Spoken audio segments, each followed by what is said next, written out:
Ladies and gentlemen, please rise for the presentation of the colors by the Delaware National Guard Joint Color Guard, led by Sergeant Jerry Flowers of the Delaware Army Guard, Staff Sergeant Jaquita Nesbitt of the Delaware Army Guard, Chief Master Sergeant Robbie Hunt of the Delaware Air Guard, and Staff Sergeant Amin Walston of the Delaware Air Guard.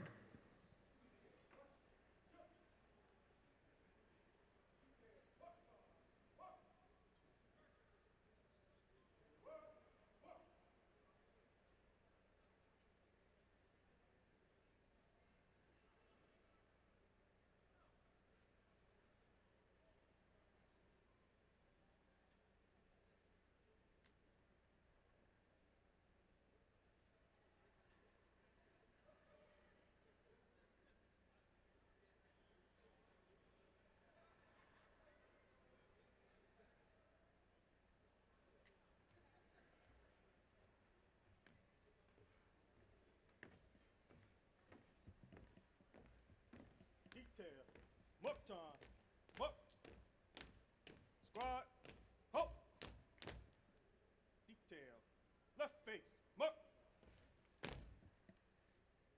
present, up.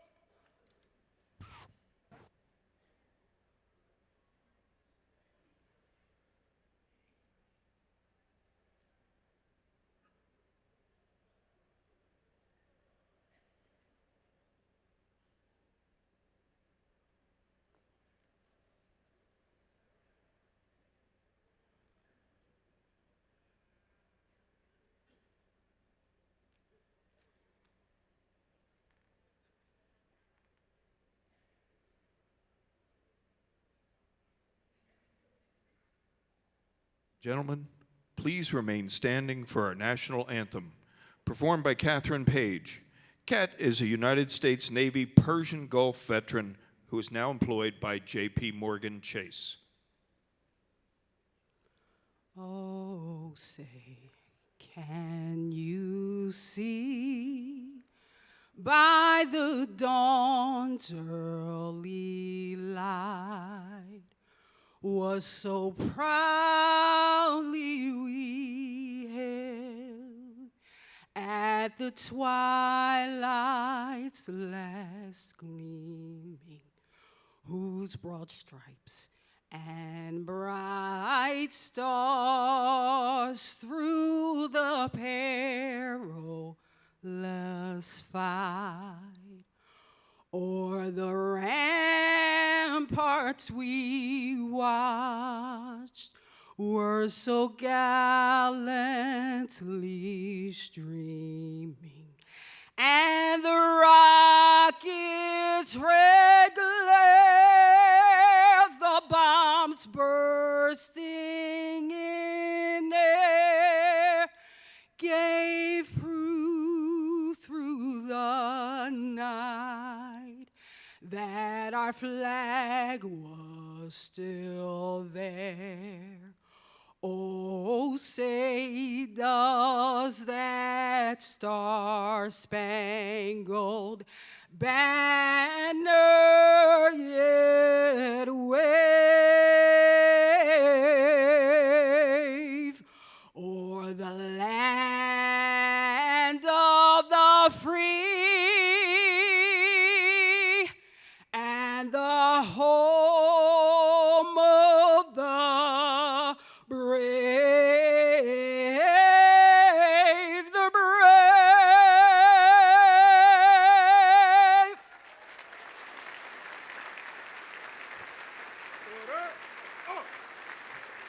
Thank you, Kat.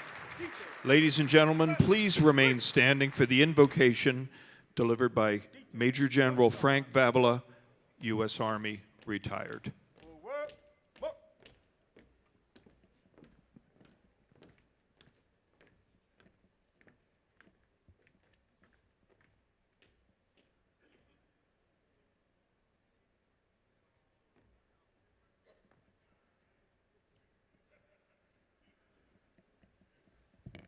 Please bow your heads. We're together tonight in one place, even though we come at life and business by unique paths. But to be in this group here means we have the ability to make a choice to effect changes. Please give us the wisdom to make choices that contribute towards the growth of our state and our community. Not just financial growth, but choices that benefit our employees and their families. Choices that serve the common good.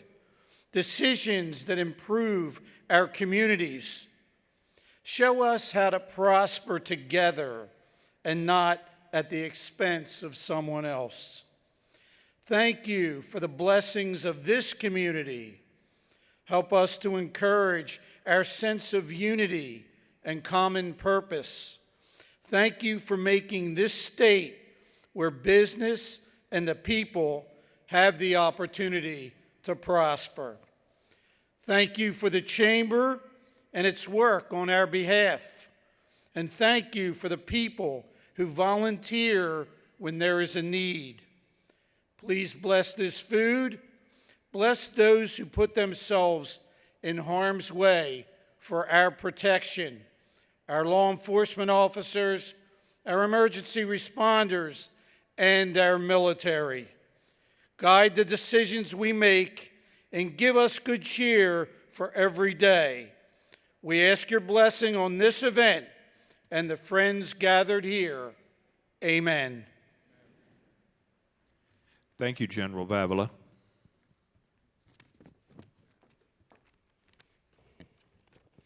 Please be seated. Please welcome our chairman, Gary Stockbridge.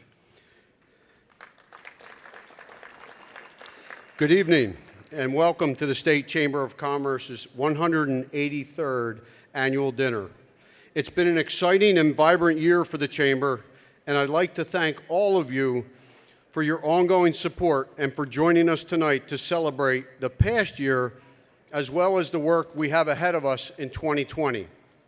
I've had the honor of serving as chair for the past 2 years, and I'm blessed to have worked with the dedicated staff of the Chamber as they work to deliver value to each and every one of you. I'm happy to pass the chair position over to Katie Wilkinson, who will have a chance to speak later in the program. In addition to her strong leadership of the board, I am hopeful and excited to see the continued effort on behalf of the State Chamber to help make Delaware a diverse and inclusive state to work in, where your businesses thrive as a result of the diverse workforce we nurture here in Delaware.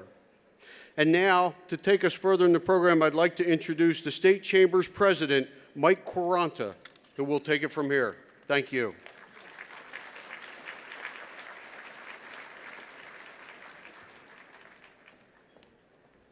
Thank you, Gary. So good evening, everyone. And thank you all for coming tonight. We're glad you're here. As many of you know, the Chamber considers advocacy and networking to be at its core, and membership benefits are our strongest assets to the organization. This past year, the Chamber saw a lot of change. One you may have noticed tonight, and we're very, very proud of, is our fresh look, a new logo. A new logo honors the organization's history and trusted identity while highlighting how the State Chamber is looking forward to the future. It features the cupola tower at the top of Legislative Hall to represent the State Chamber's public policy efforts. The window is in the shape of Delaware to symbolize we are a statewide organization. The C encircling the Legislative Hall stands for Chamber and respects the historic brand of our members and the ones they've known over the years. The text has bookends that spell DE, obviously our state's abbreviation. We're excited to start a new decade with our new look. And I know Kelly is in the back. She spent literally hours on this. She did this internally. Please, let's congratulate her for all of her hard work on this.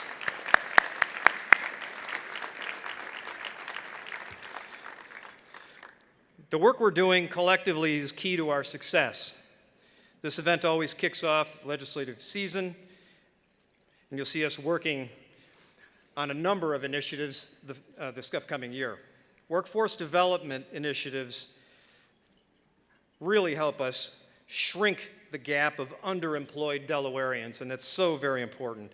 Our initiative that came in October of 2018, which led to Ready in 6, and how we try to make smarter, faster decisions for permitting applications. Mental health issues are critical. Mental health issues impact businesses of all sizes, and we need to draw some more attention to that. We need to learn more about what employers can do to help their employees. Association healthcare plans, another key topic that we'll be working on this year. I'd like to thank the DSCC Board of Directors and the Board of Governors. Your hard work and support is greatly appreciated. We have a few past chairmen in the audience, and I'd like to recognize them just now. Chip Rossi, Mark Stellini, and Mike Uffner. Please join me in thanking them for being here. We thank you for your leadership. I'd also like to recognize this year's annual dinner planning committee. Greg Smith, who chaired this year's committee, not a bad golfer either. Nope, you didn't hear me say that, Mark. They've been working since August to make this dinner a success, and I want to thank them all very, very much. And we certainly would not be here without the generosity of our sponsors. We give a huge thank you to this year's reception sponsors. Our reception level sponsors are Corteva Agriscience and DuPont.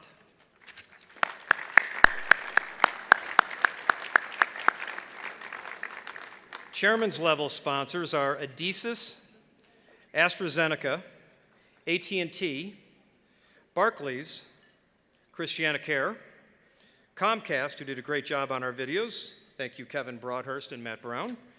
FMC, Fulton Bank, Highmark Blue Cross Blue Shield of Delaware, M&T Bank, Nemours Children's Health System.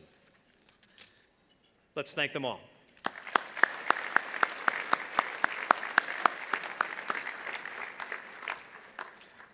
Our leadership level sponsors, Artesian Water, Chemours, and Labware.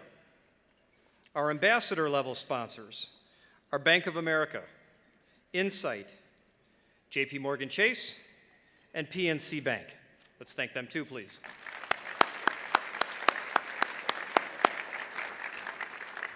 At the advocate level, Associates International, Bay Health, Chesapeake Utilities, Citizens Bank, Delaware State University, Duffield Associates, the Federal Home Loan Bank of Pittsburgh, ILC Dover, the Kenny Family Foundation, Morris, Nichols, Arsht, and Tunnel, Navient, Offutt Kerman, One Magnify, Potter, Anderson, and Corone, St. Francis Healthcare, Richards, Layton, and Finger, We Work for Health, Wells Fargo, Wilmington Airport, Wilmington University, and Wisfis Bank. Let's thank them all, please.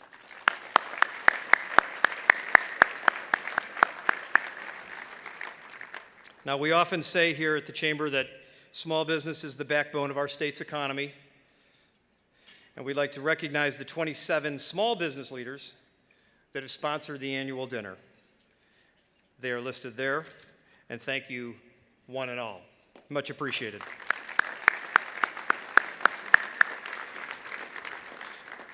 We now have a couple of short videos from members of our congressional delegation. I know that the senators are both on their way. Congresswoman has joined us. Let's watch those videos real quick. Well, good evening, everyone, and welcome to the Delaware State Chamber's 183rd annual dinner. I think I was at the first one, not really. I love this event because it gives us a chance to celebrate the successes we've had over the last year and discuss some of the exciting work that lies ahead. Each week as I travel throughout our state, people say to me, I wouldn't want your job for all the tea in China. But I love Delaware, I hope you do too, and I value the exciting work that we all get to do together. Our country is going through a tough patch right now. We've been through worse than this before, and we'll get through it and be stronger for it, I promise.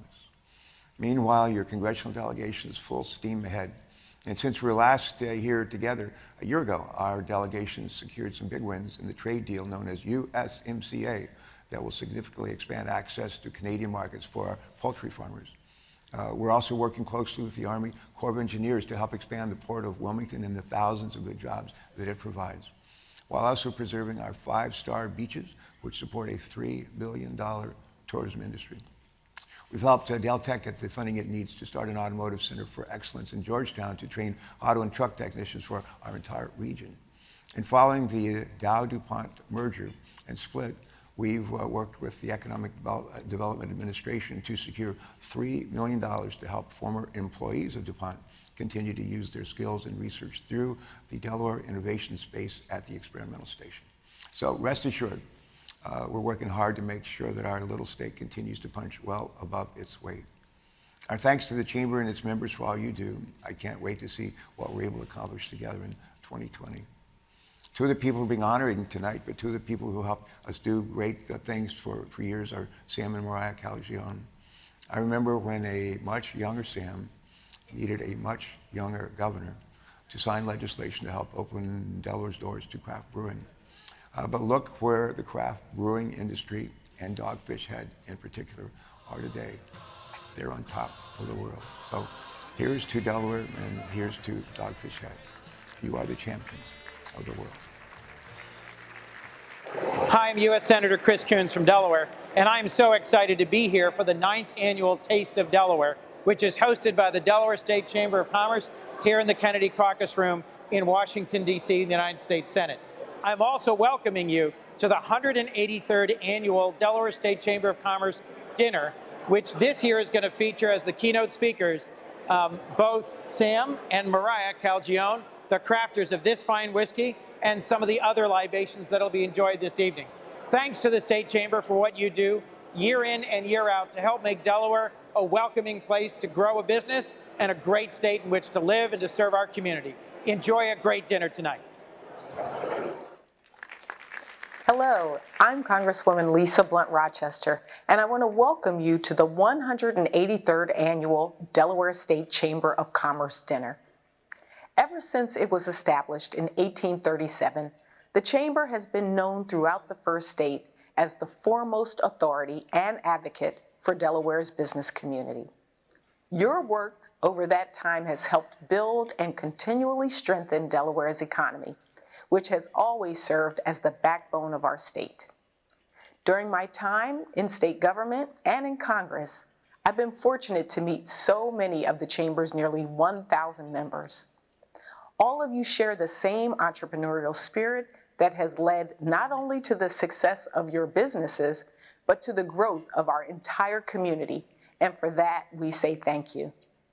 During my second term in Washington, I have been fortunate enough to be appointed to serve on the exclusive Energy and Commerce Committee, allowing me to work on a wide array of issues critical to our state. This has been a landmark year for Delaware and our country as we work to lower the cost of health care, improve our education system, and strengthen our economy through important trade agreements like the USMCA. Now more than ever, it's crucial that we come together to move our country forward, and I'm confident that with the Chamber's leadership, Delaware, as it always has, will lead the way.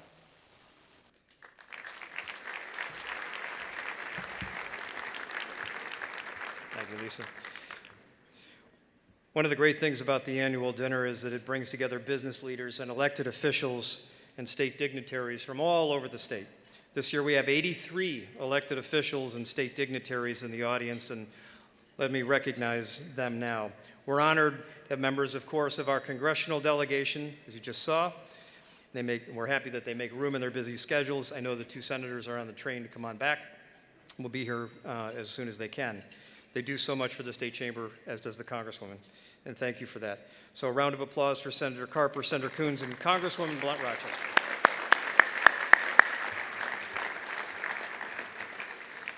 We also welcome their staffs. As a former staffer, we have to recognize the staff. Heading up the state delegation, We've got, of course, Governor John Carney here and all of his cabinet, or many of members of his cabinet. We're so glad. We work so closely with them, and we're happy that they're all here. So thank you very much.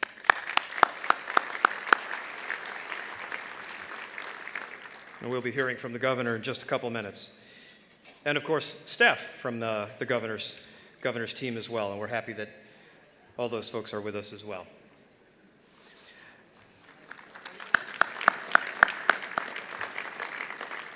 Let me also recognize Lieutenant Governor Bethany Hall Long, State Treasurer Colleen Davis, and State Auditor Kathy McGinnis, and Insurance Commissioner Trinidad Navarro. Thank you all for coming.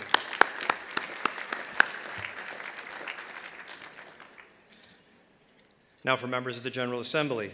I'd like to thank all these senators who you see on the screens beside of us for joining us here tonight. Thank you, all members of the State Senate.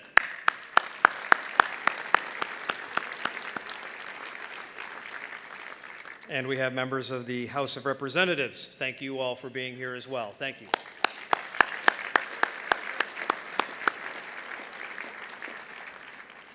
We have folks from county government too, from Newcastle and Kent County.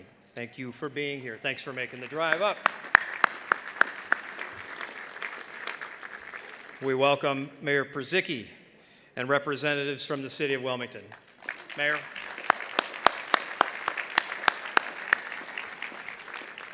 And we are very happy to have with us mayors from multiple jurisdictions and municipalities around the state. Let's give them a round of applause too.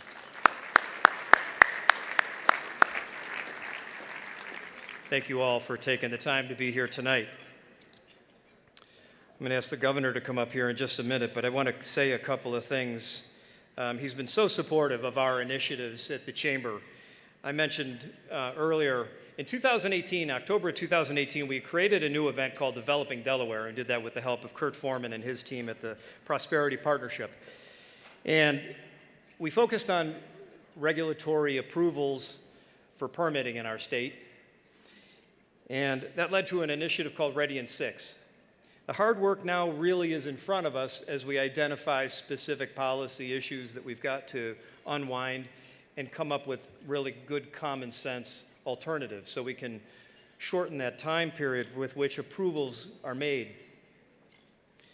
The governor has been with us in part of those conversations throughout, and our gratitude could not be higher. We can't get this done without him and the leadership of the state, our county partners as well, municipal folks, to get this done, to make us put us in a more competitive posture. Bob Perkins from the Delaware Business Roundtable is leading the effort in Ready in 6, so I'd like to give a shout out to them and to the governor and his team for all that they've been doing on this one. Finally, workforce development. In October of this last year, in 2019, workforce development was the centerpiece of the conference Developing Delaware that we had in Dover. And we've got thousands of underemployed Delawareans, thousands. Perhaps left high school and didn't receive any further training. We need to put our eyes on those folks, and we need to help move them from their present circumstance to a in-demand job with a set of skills that can provide employers with people of good value and provide real hope and a good career opportunity for so many people who really do deserve a chance. If we don't do this, people will go from underemployed to unemployable. And so with the governor's help, and I think with help from the General Assembly, we really need to drill down and focus on this. And so I'm going to ask the governor to come forward now and address all of you. But he's been a partner in so much of what we do, and we really appreciate his leadership. Ladies and gentlemen, Governor John Carney.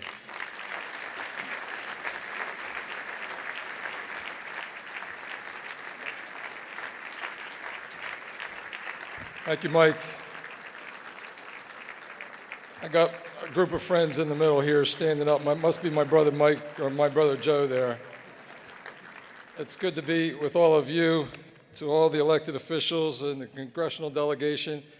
I had Congresswoman Blunt Rochester sitting two places away from me at the table while her video was showing on the screen. It was a little bizarre. Thank you to Gary and Katie and members of the board for your leadership of this tremendous organization.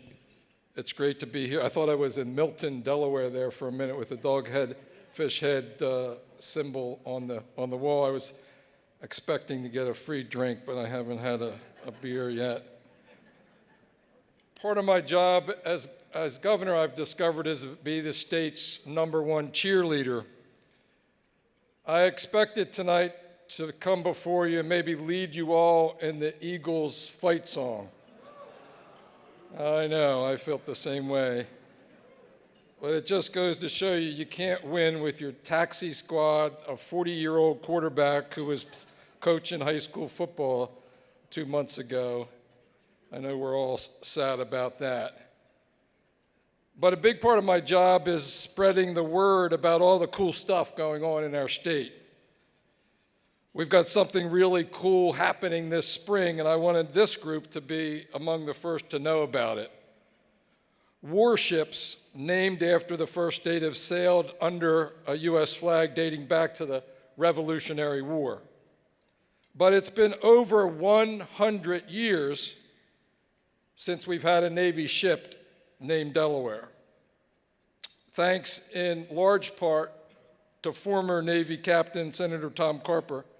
That's going to change on April the 4th when the USS Delaware, a brand new Virginia-class nuclear submarine, is commissioned here at the Port of Wilmington.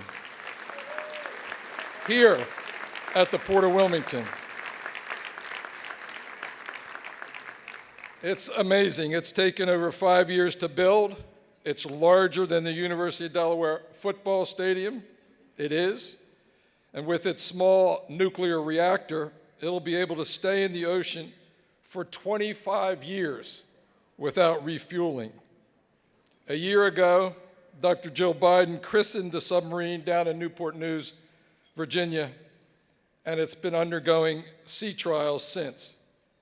There will be 2 days of festivities here in Wilmington marking the commissioning on April 4th. And John Riley, who many of you know, has stepped forward again and is here tonight, is leading the effort to plan and raise money for the festivities. If you're interested in participating in any way, please let John know. This is a historic opportunity for our state. It's a once-in-a-lifetime event, and it will be really, really cool. And thanks to our partnership that Mike mentioned, and with the legislature, and with many of you in this room, we've got a lot of other exciting things happening in our state. The Downtown Development District program has given $23.7 million in incentive grants, leveraging another $500 million in private investment, and spurring cool projects in towns from Wilmington to Laurel and many in between. We've awarded $750,000 in EDGE grants to entrepreneurs and mom and pop businesses that want to grow Main Street and STEM businesses across our state. The Delaware Prosperity Partnership, which Mike mentioned, and thanks to the help of many in this room for sponsoring the partnership, has helped attract and grow several high businesses in high growth sectors. Today, there are over 1,000 new jobs in Delaware, thanks to the DPP, and over 1,000 jobs who stayed here, thanks to the partnership's work.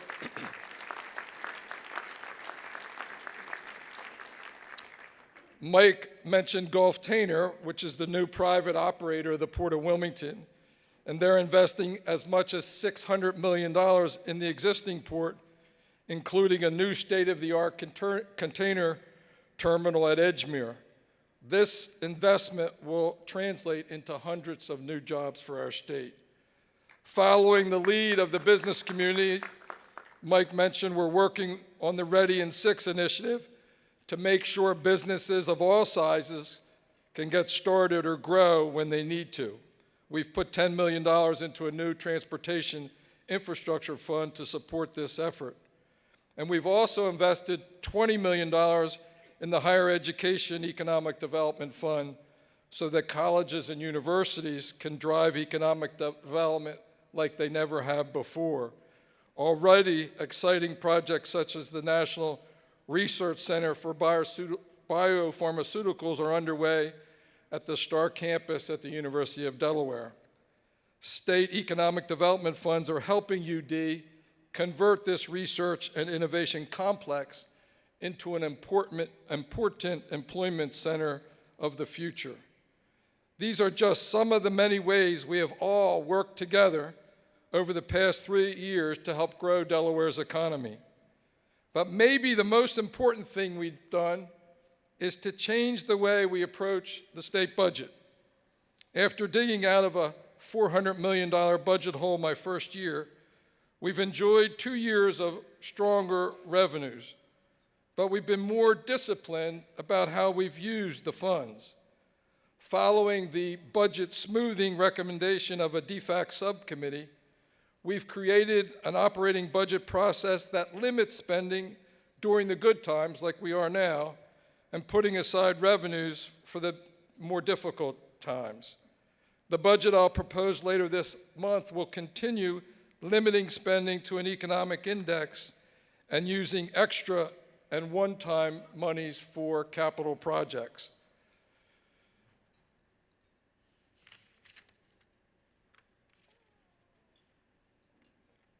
And we'll continue putting more money aside into a reserve fund, which now has $125 million as a buffer against the next economic downturn. While maintaining a firm commitment to fiscal discipline, we have an historic opportunity to invest in our state given DFAC's latest revenue projections.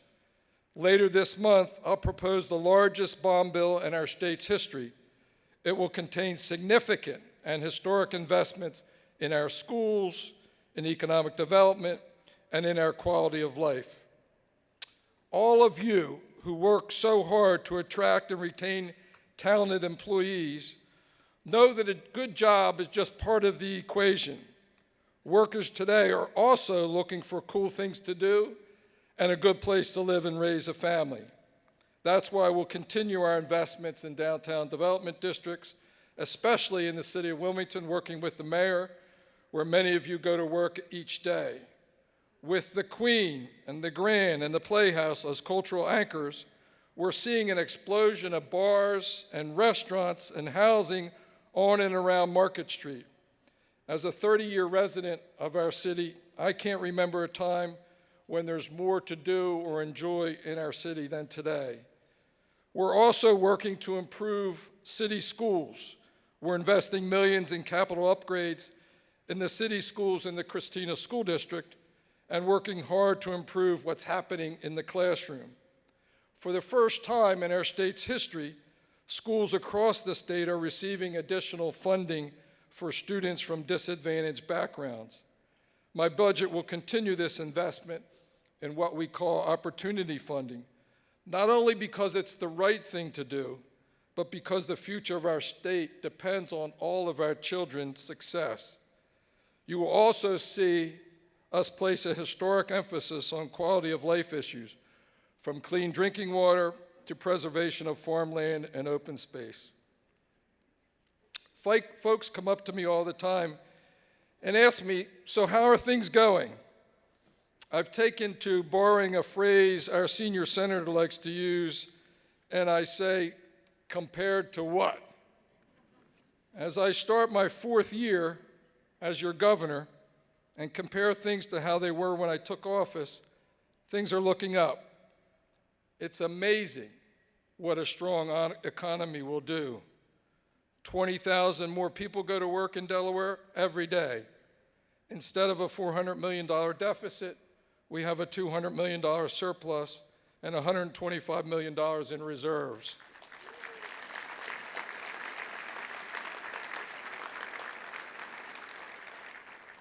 Our most disadvantaged students are starting to get the help they need, and we're supporting small businesses like we never have before. In just the past year, our small business staff at the Department of State have helped 300 businesses succeed. None of that would be possible without a strong and growing economy. It's that simple, and it all starts with that.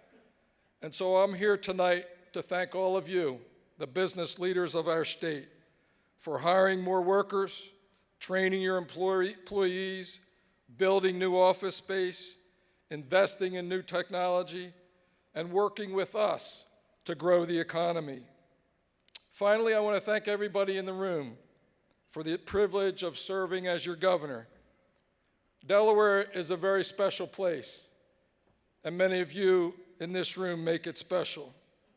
I appreciate all that you do and the opportunity to work with you to make it even better. And I look forward to the speeches and presentation by Sam and Mariah. I want a free beer out of this somewhere along the way. And congratulations to the Marvel Cup winners, whoever that might be. Thank you very much.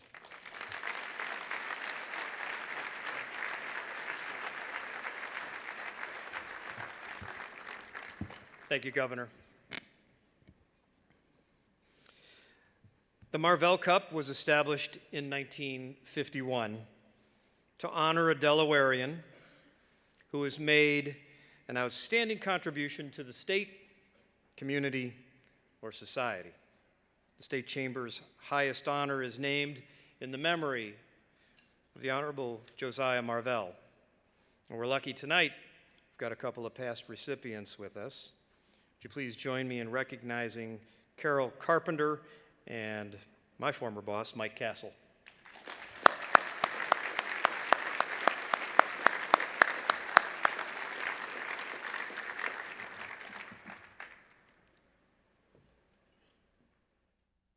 It's very exciting to see the choice of the Delaware Chamber this year. This couple has repeatedly stepped forward for any and every problem or issue that might have arisen. For our children, our families, our seniors, for everybody in Delaware, they've just been absolutely key to making people lead a better life by living in Delaware. They have a heart for a number of different types of organizations, and they really care deeply about animals and the arts and people, and I think they give more to a lot of different agencies than anybody even realizes they do. In many ways, it's a legacy that will never be forgotten in the arts community because of their generosity, not just of their financial resources, but of their expertise, of their ideas, of their connections. The great thing about them is that it's transformative for the museum, but they understand that the museum's mission is to connect people to art and to connect people through art to other people, to bring people together. When you look at the contribution they've made across the board, not just in the arts, but also for organizations like Christiana Care and others, it has a tremendous impact on the economic vitality of the city and state and the region. They understand the importance of innovative technology, and that their contributions to Christiana Care have made it easier to detect breast cancer earlier in patients. This is a place where Delaware's school children are able to come and participate in educational programs, where our volunteers keep our ship safe and operating, and it's a great place for all of us to work. I think the most important part of this, in a way, is their willingness to help us represent ourselves to the community. So when we have events, they will come, they will speak, they help us put our best foot forward. Just watching them as bring dogs into their home and all the things that come along with that, especially one that was a puppy. So just watching them go through the whole process of training and behavior stuff and just the full energy that a puppy has, that's been a special thing for us to be able to watch and see, is that they're animal lovers in the end. For 30 years, this couple has been present and I would say omnipresent in the philanthropic community here in Delaware, and they have made a difference. So looking back, as we all can, at the list of those that received the Marvel Cup, it's a stellar list of industry leaders, community servants, and those that have a major impact on our region. And these two have had that major impact on our region from many, many areas. To keep things like the arts going, to make sure that healthcare stays on the cutting edge, to make sure that the history of Delaware, when the Swedes first landed here, that's critical. It's just a better place to live in because of what they've done, because of the generosity and the support they've provided for our arts and cultural organizations. They are thinking about how do we make Delaware a better place, and what are the things that we can do to help contribute to that. And one thing's for sure, they don't shy away from that, especially when they have conviction around something that they truly think is the right thing to do. And that impact goes across so many different parts of our lives. Certainly the arts, animals, people in need. It's just incredible. And they've done it all without seeking any credit for themselves. Tonight's Marvel Cup honorees are a couple that I've gotten to know over many, many years and many different great events together. They're a lot of fun at a social event. They are great champions of causes that matter to all of us. They've invested heavily in strengthening and sustaining our community. They're really a treasure to Delaware. Congratulations. Congratulations. Congratulations, Tatiana and Garrett Copeland.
My husband won't believe this, but I am speechless. So I didn't know. In fact, it was somewhat unlikely that I would have come tonight, except for the fact that Senator Chris Coons called and said, "You have to come as my date tonight." And he kept talking about it, and I go, "Well, who's going to be there? 1,000 people." Okay. So he kept saying, "You'll be my date. Will I be seated?" Did I ask him? Or, 1,000 people? Yeah. And at the very end, I thought, how do I bring this up? This is a bit embarrassing. But I said, "Chris," he kept talking about me. I said, "Is Rudolph invited?" And he said, "Who?" This is last week. And I said, "I can't drive to the Chase Center. My driver, Rudolph, might be snowing with the red nose. Is he coming? Are you inviting Garrett to come as me? It's just me." And he goes, "Oh, no, of course he's coming." So we had this running joke about Rudolph right now.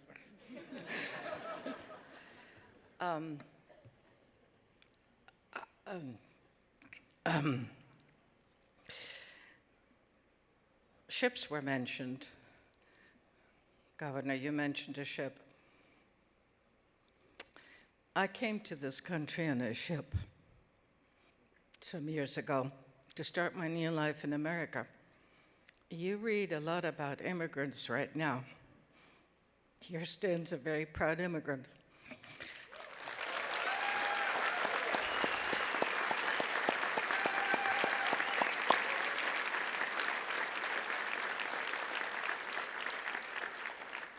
there are some people in the room probably who do not know that I've been on both sides of the immigration divide. I have been an illegal immigrant. I hid as a child from police who probably would have sent me and my family back to Siberia, for all that I know, and probably would have died. I've also come as a legal immigrant. I know what it feels like to be given all the opportunities that this incredible country has given me. And Garrett and I share the same philosophy. Let's make a difference for being alive and being on this world for when we leave. That there's been a little bit of betterment for what we have accomplished. And this is my way of saying thank you to the country that has adopted me and given me so many opportunities so that I'm actually able to stand in front of you and say, yeah, I did a few things in my life, but I'm able to say thank you to the community where I live. I can't live anywhere else, married to him.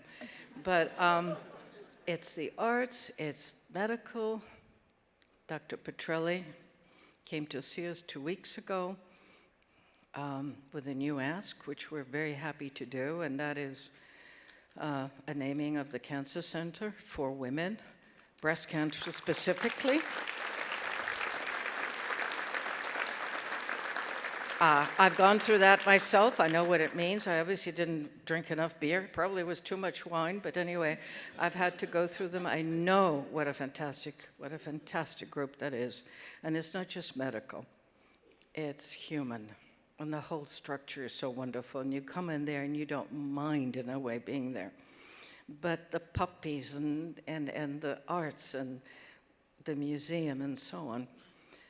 And I'm actually very glad that I did decide to come tonight, so thank you.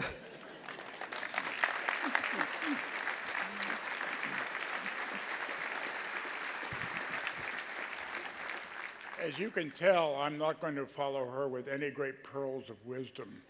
But what does come to my mind is to those of you who are of a certain age, and there are a lot of you who are not, but in the great days of movies, there were great westerns being made.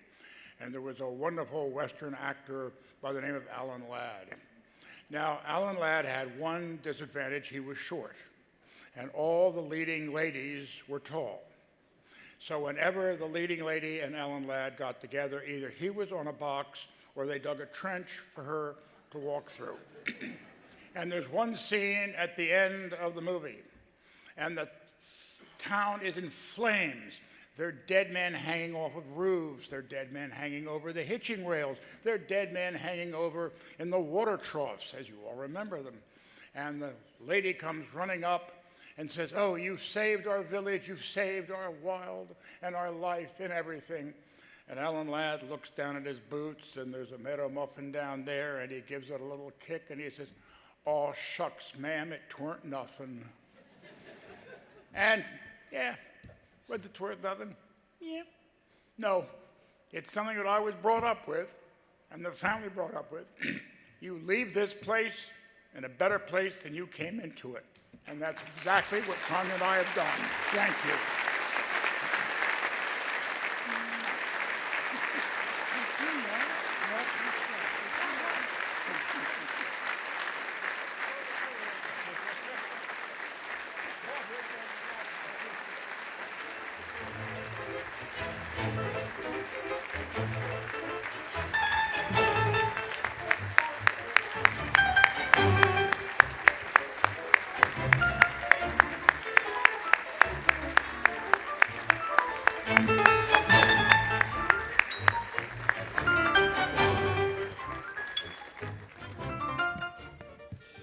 Okay, it's now time for dinner, so please remain seated so the servers can get through the aisles and get to you quickly. When we come back, we're going to hear from Sam and Mariah Calagione, co-founders of the Dogfish Head Craft Brewery.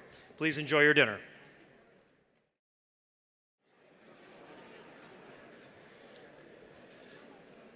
Mariah wanted me to make sure that you're all on your third beer, okay? There you go.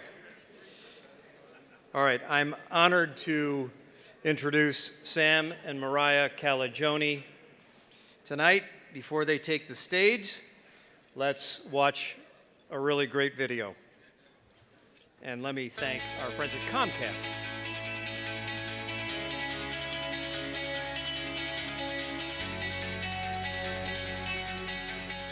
The name of Dogfish Head, it's actually a place in Maine, on Southport Island, Maine, near Boothbay Harbor, and it's like a head of land like Hilton Head, but it's called Dogfish Head, and Sam spent summers growing up there on Southport. Well, it really started in the mid-'80s. We met in high school, and it was love at first sight, for real. We dated through separate colleges, but stayed together. We would vacation here in coastal Delaware while we were in those colleges, so I fell in love with the area that she grew up in. And then we decided when we opened the brewery, let's open it in coastal Delaware. Yeah, when we moved back here to open the brewery, I was working in TV news and did that for the first couple of years. Had things like health insurance and, those kind of important things. And then 2 years in, after waiting tables and hostessing on the weekends, I joined full-time in 1997. I just started home brewing in my apartment in New York City, started reading about this nascent but exploding, sort of niche community of craft brewers that was starting out mostly on the West Coast of New England, and decided that'd be a pretty cool way to make a living and do, creative storytelling via recipes. We don't kind of follow trends. We're not like the fast follower business model. We try to pioneer new concepts. So how we apply that to recipes is we kind of look for white space, what has not been done before. As we all know, Delaware is a great place to do business. It's not only is it business friendly, but it's small and manageable and navigable. And we've found over the last 25 years that Delaware is very supportive of Delawareans opening businesses here. One thing that's shared in the network of Chamber of Commerce groups is essentially they're bringing small business people together, and you get to learn from each other. The Chamber of Commerce has been a great resource, not only for just sort of when we were in the early stages of getting up and running, but also as we've grown, connecting us with other vendors and local business people. So yeah, we were really proud. We've been a mom and pop company along with hundreds of amazing, passionate, talented co-workers helping to grow Dogfish for the first 24 years of our journey. But as the craft brewing industry evolved and younger drinkers are as excited about seltzers and ciders and wine and spirits as they are about craft beer, we saw an opportunity to partner with another indie American craft brewery that had very complementary superpowers to ours. Sam Adams, Boston Beers. So we took the leap here, and we're having a blast. It's intense as we integrate our companies, but there's no doubt this is the right decision for our company. And in terms of now what we can bring to bear for resources, not just nationally, but in Delaware, like our capabilities to add jobs here and invest in our facilities is exponentially stronger than if we stayed the mom and pop route.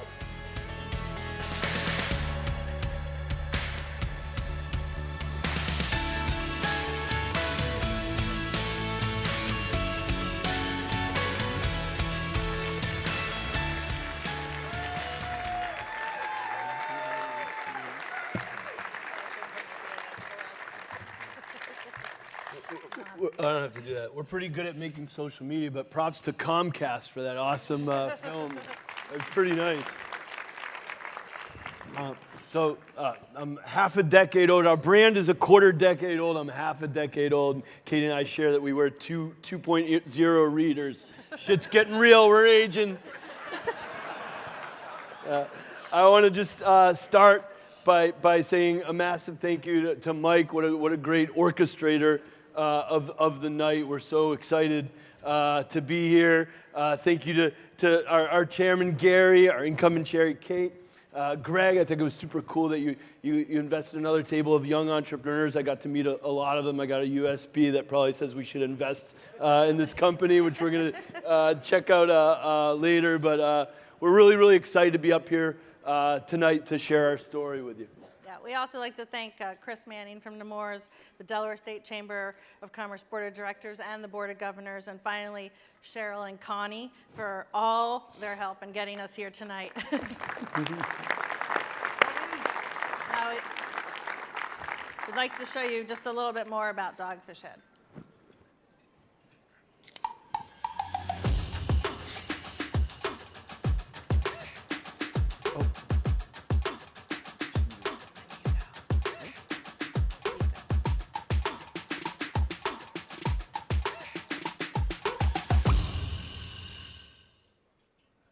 So it's just a quick view of some of our facilities.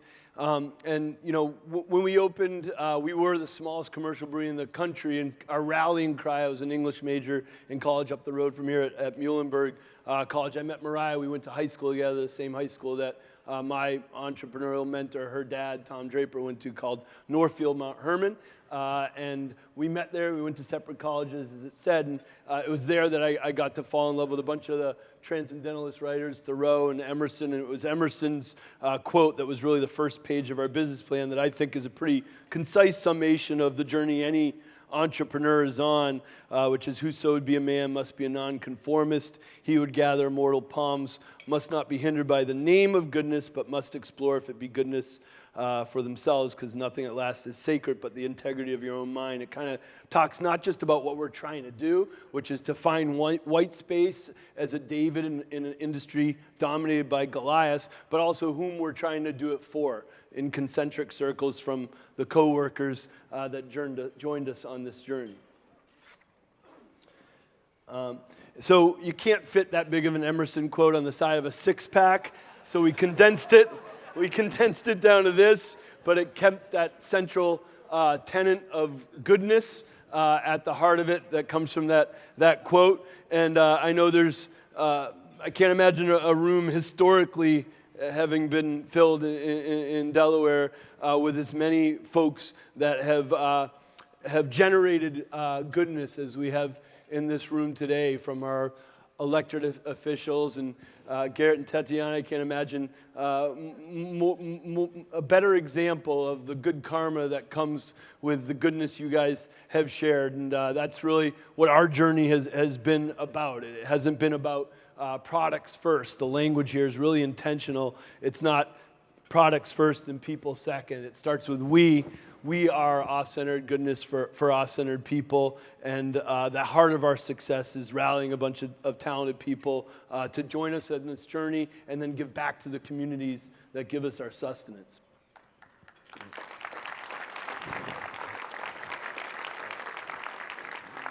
Similarly, if that was sort of our mission statement about goodness, our vision, kind of what we aspire to always be heading towards and hopefully never achieve out on the horizon, is this concept that Dogfish Head, we want it to be the most thoughtfully adventurous, beer-centric brand in America, and the language there is also really intentional in that since the day we opened as the smallest brewery in the country, we had 2 neons in our window of the smallest brewery in America the day we opened. One said wood-grilled food, partnering with local coffee companies in Pfeiffer Orchard and trying to get everything we could locally to support other entrepreneurs, and the other neon said homemade beer. So we've always been more than just a beer company, but beer is the economic engine, the big organ that pumps the blood to everything else that we do that's equally important for our sustenance. So when we opened our restaurant 24 years ago, about 4 blocks from the beach, people sort of looked at us and said, well, you're way too far from the beach. You're never going to make it. And then they politely smiled when we said, oh, and by the way, we're going to be open year-round in Rehoboth Beach. And they said, okay, good luck with that. So, and today, we're operating 2 restaurants in downtown Rehoboth with a small brewery, small distillery, and a to-go shop year-round.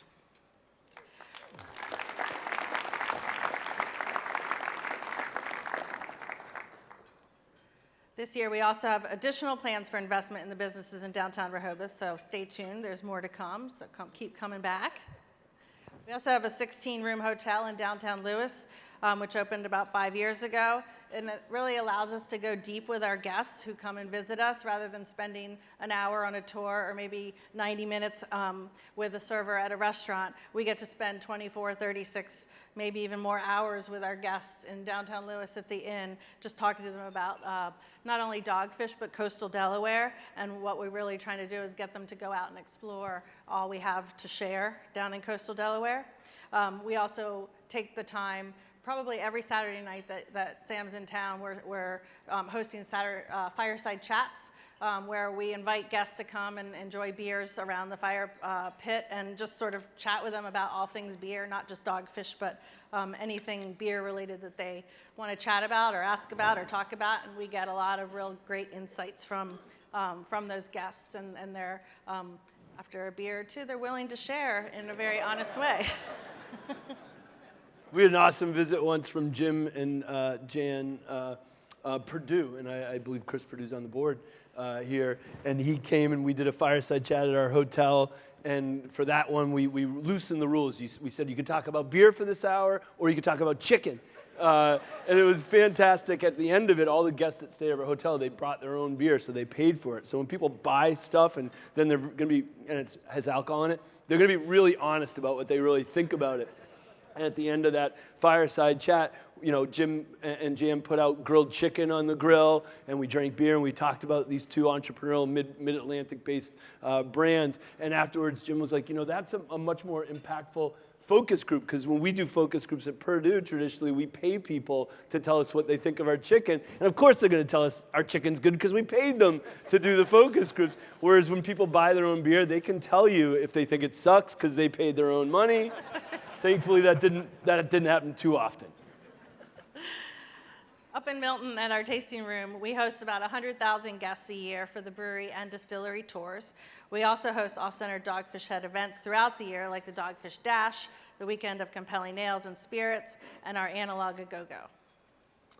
This is a slide just kind of showing, we had a great chat with the board earlier where some folks named some favorite beers that you might not see on this slide. And as our industry gets more competitive, you can't send out every product you make coast to coast. You kind of have to place more finite bets on lead horses and then try to rotate in other beers around those lead horses for the excitement that creates the halo around the core beers. So at Dogfish for 2020, our 4 core beers include some of which a bunch of my coworkers made sure we got served tonight, including Sea Quench Ale, which is made with sea salt from off the coast of New England, where I grew up, and sea salt from the mouth of the Chesapeake region, where Mariah grew up.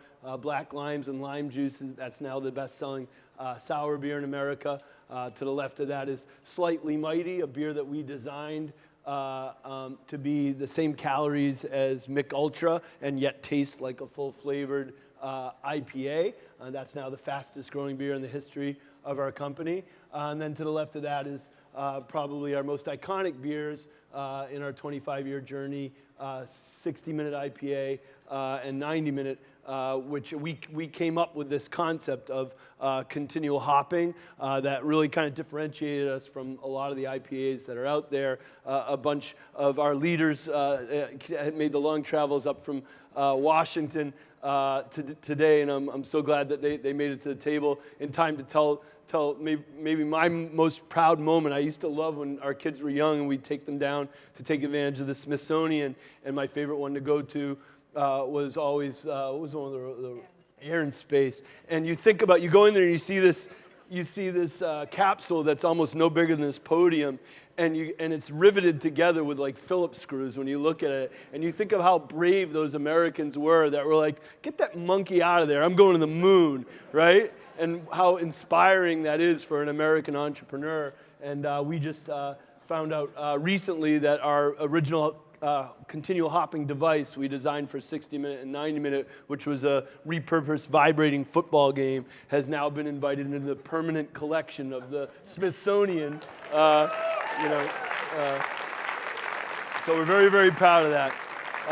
But A lot has changed since we opened as the smallest brewery in the country. When we did in 1995, there was only 600 breweries in America. At its absolute nadir in America, there was less than 100 breweries, and that wasn't way back in the patriotic, the pioneering era. That was actually in the 80s. In fact, pre-Prohibition, there was over 7,000 breweries in America, and a brewery was just part of the everyday fabric of your life. You go to the butcher, baker, take home your jug of beer, and we lost that in sort of the industrial era, and it really started back up again in the early 80s with breweries like Sierra Nevada and Sam Adams bringing back that local component. So there's 600 breweries when we opened, and now there's almost 8,000 breweries in America. We have a trade group called the Brewers Association that represents and promotes and protects America's small indie craft breweries that we're proud to be part of here in Delaware.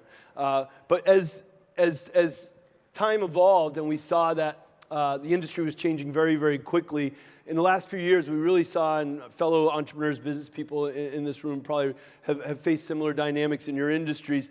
Our industry started to really quickly bifurcate into sort of two trends, which is hyper-local, which is a wonderful thing, breweries that sell sort of outside the three-tier distribution system direct to the consumer, and that's a wonderful business model. We take part of it in Milton and Rehoboth.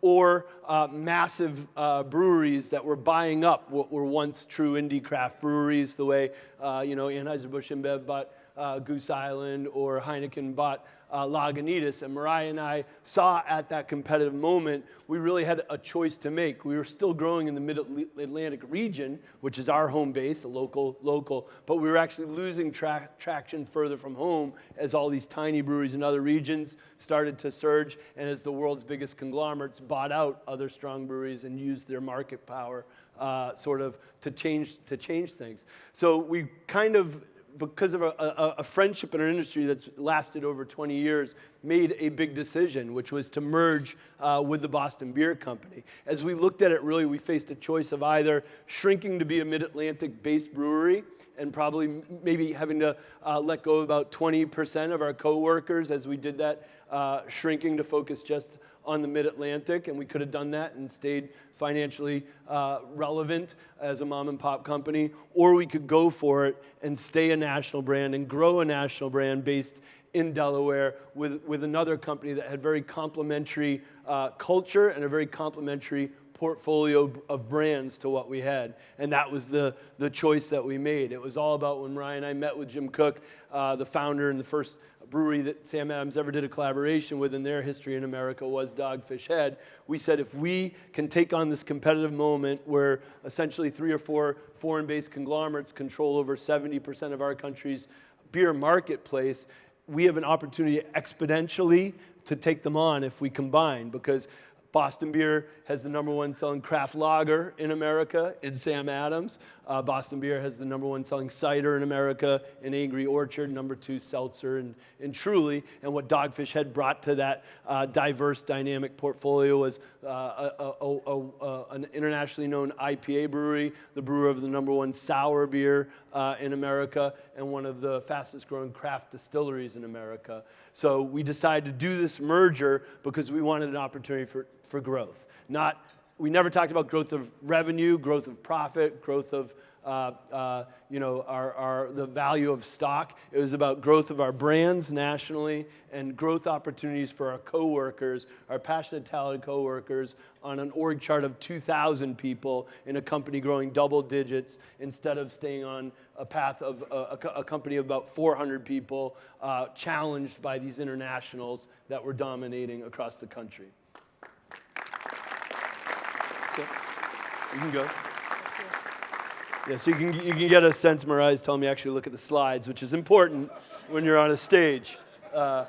Thanks, honey. So you get a sense. I mean, what other industry? Look at the history of the brewing industry. Every year that craft beer grew in those last whatever that is, 18 years, it was offset by the shrinkage of brands like Coors Light, Miller Lite, and Bud Light. And yet, in the last year, in a zero growth industry, which is what the beer industry is, 1,000 new competitors entered our industry. So that should kind of accentuate the choice, the reasons for the choice that we made in this merger. So looking ahead to 2020 and beyond, we're rolling into this year with distribution now in 48 states, and we'll be focusing on deepening that with a much larger sales force than we had in the last couple of years, and by the end of 2020, we'll likely be in all 50 states. We're in the midst of our first ever national restaurant chain program. We have, thank you. So before we had that opportunity with distribution, we weren't able to take advantage of national restaurant chain promotional programs. But this year, because of that, we're right now doing a program with Buffalo Wild Wings across the country with Slightly Mighty, and that's the first time we've ever been able to do something like that. And that said, we all know and appreciate and understand that the bulk of our growth, the bulk of our business has been and will continue to be most likely in the Mid-Atlantic. And we've been growing in the Mid-Atlantic over the last couple of years, double digits in many of our wholesalers for the last number of years, despite the fact that that's our most mature market. So how do we plan to continue to fuel all that growth?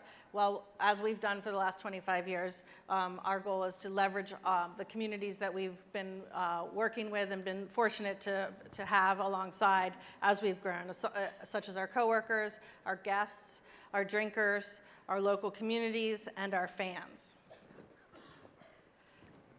25 years ago, we had a handful of coworkers in downtown Rehoboth Beach, and this past year, as Sam mentioned, we'd grown to about 400 between Rehoboth, Lewis, Milton, and our field sales coworkers across the country. Our coworkers really are our secret sauce. They're on the front lines interacting with our guests and our drinkers. They're actually very much more than us, technically excellent.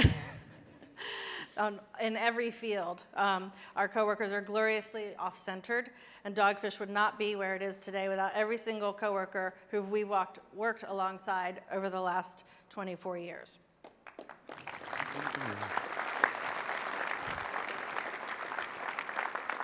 Rolling into this year as part of the Boston Beer Company, we're now nearly 2,000 strong. And I checked the Boston Beer Company website yesterday, and there's 100 job postings there right now, which is pretty cool, and many of those are based in coastal Delaware.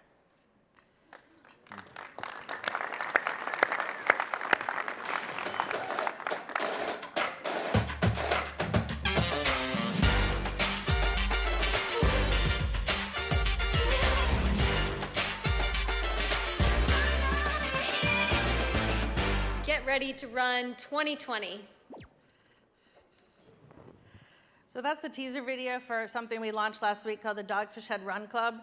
It's a virtual community that offers training tips, workout regimens, inspirational advice, nutritionally balanced recipes, including, of course, beer pairings. And our Dogfish Head Run Club ambassador is four-time Olympian long-distance runner Shalane Flanagan. She also happened to have won, I think, the New York City Marathon, so she kind of knows what she's doing, and she's a cookbook author. So that's the kind, when we say we leverage our communities, that's the kind of sort of focus that we have in terms of it really engaging with fans in maybe a different and unexpected way. Like we do with all of our off-centered initiatives, we'll invite our guests, drinkers, and social media followers and fans into that club, and we'll also continue to leverage these platforms and communities to share all of our exciting stories throughout the year. So, while we are now, as a merged company, we're the largest indie craft brewery in America. For context, we collectively now have 2% market share as a company. But what we do have now is more resources than ever to continue to lead on innovation. So while if you come visit us at our tasting room in Milton or our brew pub in Rehoboth, we invite you to step outside, cheat on your favorite beer. Be promiscuous with your beverage choices when you visit Delaware. It has hardly any repercussions versus other similar scenarios. So cheat on 60 Minute, cheat on 90 Minute, cheat on Sea Quench, because on our big brewing systems every day in Milton, we're brewing tens of of thousands of gallons of 60/90, and we love all our children equally, but also within the walls of all those Delaware facilities, while we're making our Monets on the big systems, we're making these Jackson Pollocks, splashing, culinary ingredients and barley and hops against the walls on a 10-gallon system, a 5-barrel system, a 10-barrel system, and we really pride ourselves in being a consumer forward innovation company. Mariah's led in our social media world for 25 years, and we're always watching on social media, watching on the beer websites like Untapped and Beer Advocate to see which experimental innovation beers within our walls are getting the most excitement, and then that's what informs next year's Coast to Coast innovation calendar. So come and visit us, because you truly become part of our R&D process as we evolve our brand. What am I supposed to say here? You already said that. Oh, good.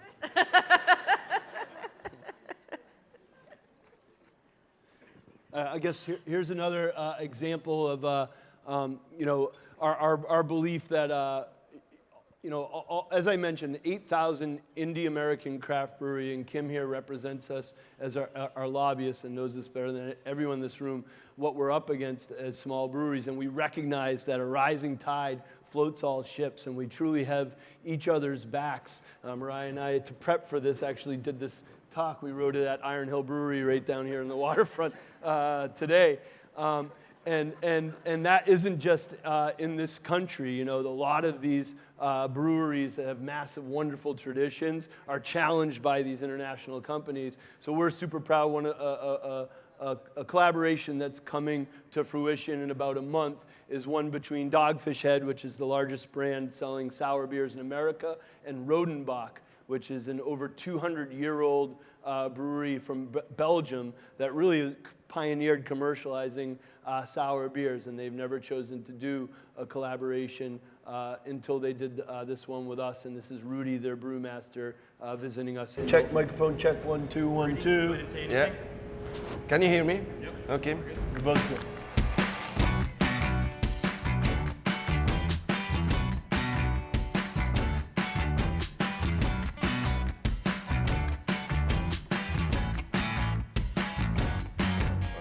Wow. Good sound, right? Yeah. So this is a even collaboration, so it needs to be even in liquid.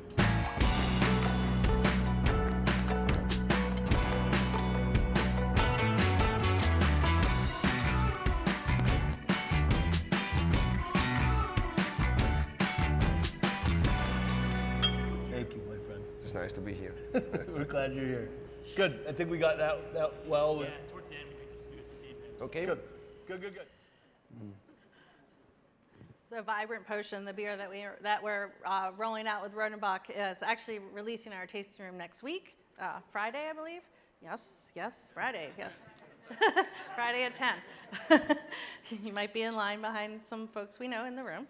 But our innovation really, may be globally inspired, but local is still the law of the land when it comes to our beer and benevolence initiatives. We connect and support with local organizations throughout Delaware, a little bit into Pennsylvania and Maryland, but in a variety of ways, through direct grant support, events, beers brewed for a cause.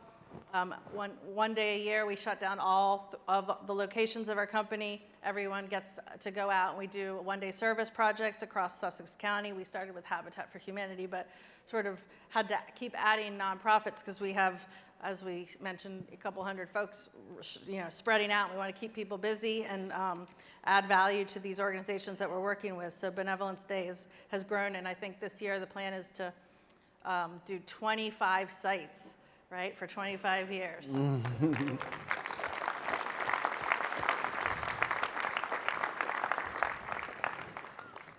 And looking ahead into later this year, we're going to be augmenting the Dogfish Head Beer and Benevolence efforts with support from a private foundation Sam and I have created, and are funding with Boston Beer Company stock.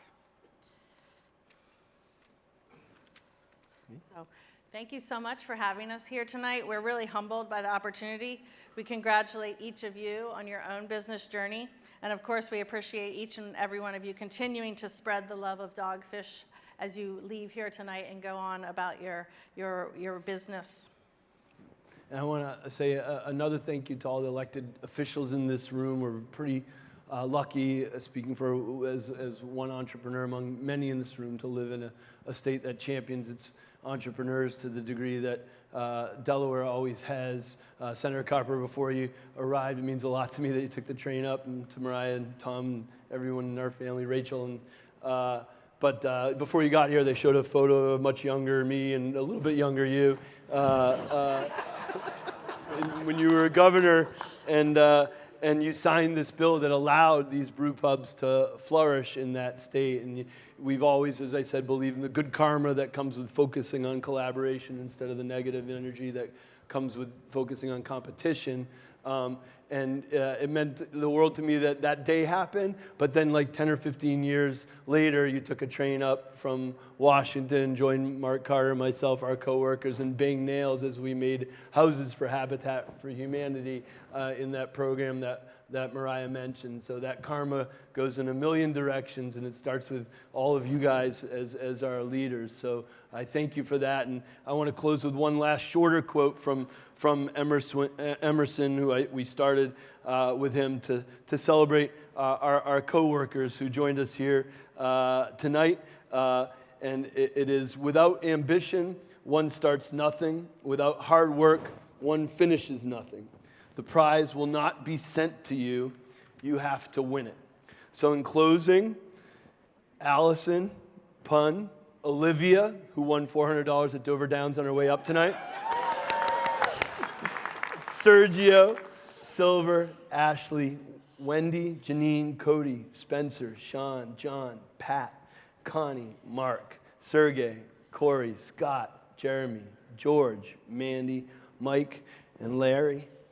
Almost all of you have contributed to the Dogfish journey for over a decade, and every single one of you is contributing today. Thank you for your ambition. Thank you for your hard work. Together we are heavy. Thank you to the Delaware State Chamber of Commerce. Cheers.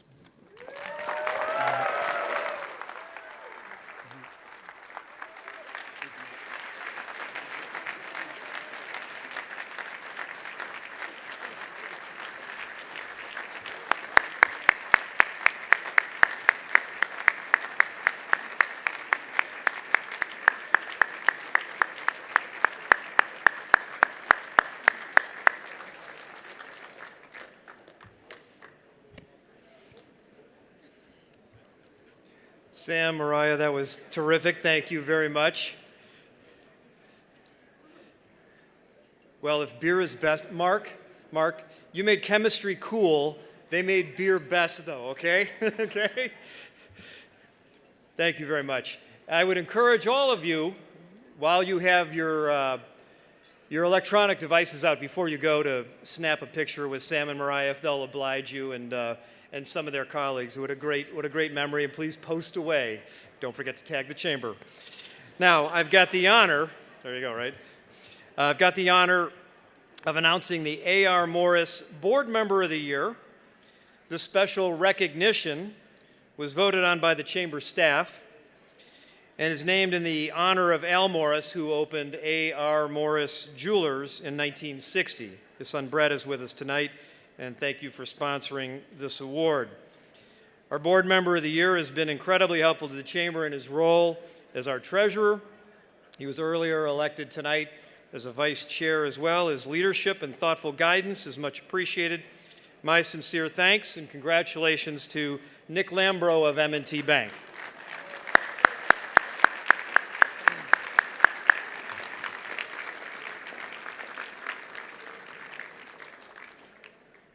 We now have a door prize. Our members from Sussex County have once again donated our door prize for tonight, a weekend of fun and relaxation at the beach. The winner will enjoy a 2-night stay at the Belmore Inn and Spa with one 50-minute massage, a $100 gift card from Sodell, a round of golf for 4 at Kings Creek Country Club, and a generous benevolence box from our friends at Dogfish Head.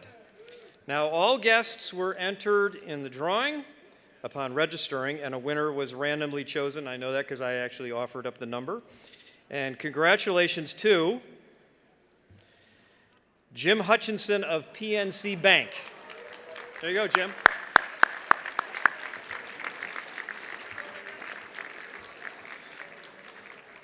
Jim, stop at the registration desk as you leave and pick up your prize. So, we've got a few more closing remarks here and then we'll be on our way. I want to thank Gary Stockbridge, who has played a very active role in guiding the Chamber's mission these past 2 years. Gary, stand up and take a bow.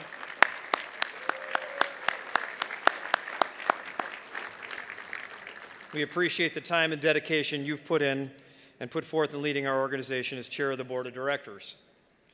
Thank you for your leadership, and it has been a sincere privilege to work with you. Katie Wilkinson joined our board in 2012. Katie, at our board meeting earlier today, she was elected chair, and she will lead our organization over the next 2 years. Please welcome Katie as she joins me on the stage.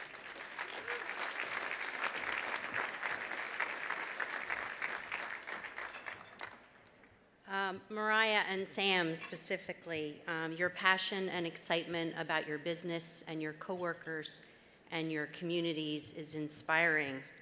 And as a chronic oversharer, I'm particularly happy that the only thing I shared with Sam was the magnification of my reading glasses. I too want to thank Gary for his leadership of the Chamber over the past 2 years.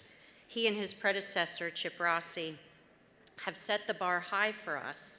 They've helped the Board of Directors and the Board of Governors navigate a change in leadership and guided us through very specific and deliberate strategy setting.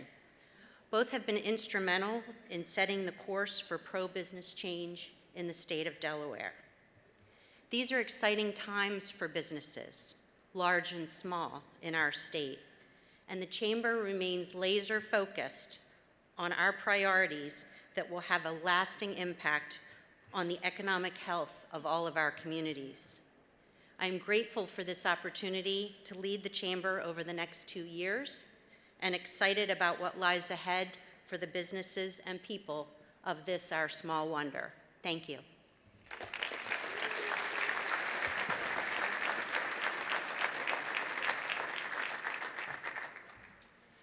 Thank you, Katie. So before our benediction, I want to thank the State Chamber staff for their outstanding work. It is an incredible amount of work that goes into putting this together. I came into the office yesterday for a very brief period of time, and they've been there. They've worked for weeks on this, and they were in all weekend, and they were here bright and early. And so please join me in a sign of appreciation for all that every single one of them does to put all this together. Thank you.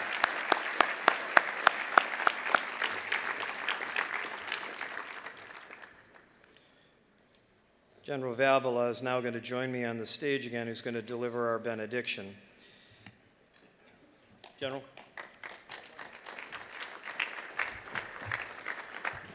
As we end our proceedings and go our separate ways, we ask for your blessings, O Lord, on all of us.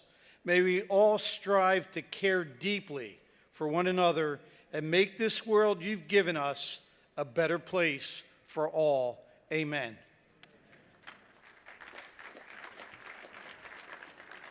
Thank you, General. So as you depart, there are bags, gift bags, in the back containing your very special edition annual dinner glass and a can of Slightly Mighty Dogfish Head beer. And for those of you taking the bus, please meet Mark DeMeo in the back by the front entrance. Please get home safely. Enjoy your night, and thank you so much for coming here tonight. Good night, everybody.